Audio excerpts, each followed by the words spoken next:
Hill, the American political newspaper. And Niall, it's good to see you. Thanks for being with us.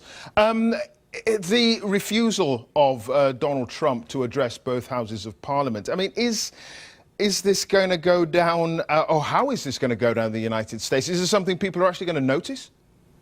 Well, it has made news here in Washington and in the United States beyond here today, but obviously there are a lot of other domestic issues on the agenda.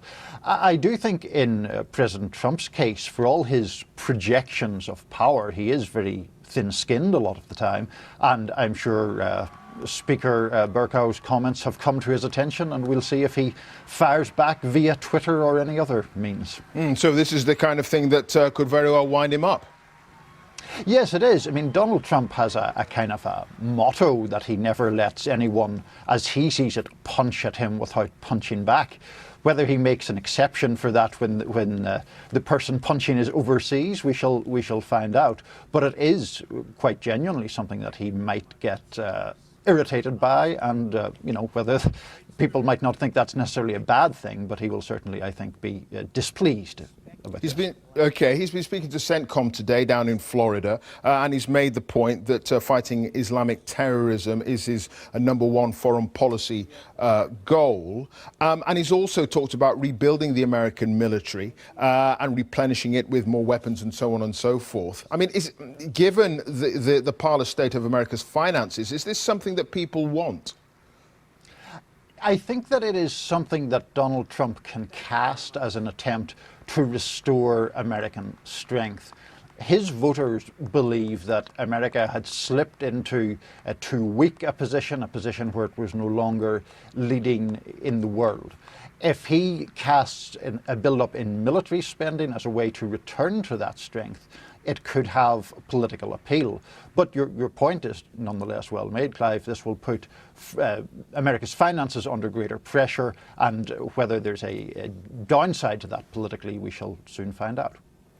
A number of presidents over the years have tried to get members of the NATO alliance to pay their fair share, and it does seem strange to a lot of people that the likes of Germany, one of the richest economies on the planet, isn't paying 2% of its GDP, as Britain is and as America does.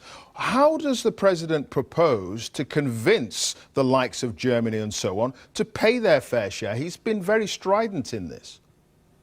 As with a lot of things with President Trump, the specifics of that have not been spelled out in any great detail.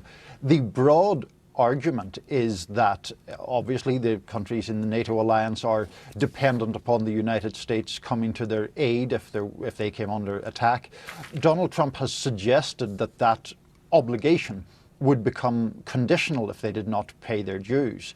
Now, does that persuade a nation like Germany, which seems unlikely to come under direct attack, to pay its dues? I'm not sure, but that's the broad argument. Of course, this all comes, Clive, against the backdrop of President Trump's unusual closeness to Russia, unusually sympathetic view of Russian intentions for anyone occupying the Oval Office. And of course, the controversy over his travel ban rumbles on. Is this the kind of case you think that is going to end up at the Supreme Court? I think it's very likely that it will end up in the Supreme Court, because government lawyers are already trying to roll back the restrictions that other courts have imposed. There was, to be fair to the Trump administration, a judgment in Massachusetts which upheld what Trump wanted to do, but that can't proceed because the other court has ruled the other way. Generally speaking, when you have divisions in court judgments at the lower level like this, it does eventually wend its way to the Supreme Court. OK, Niall, good to see you as ever. Niall Stanage there of The Hill, the American political newspaper, joining us from Washington. Thanks, Niall.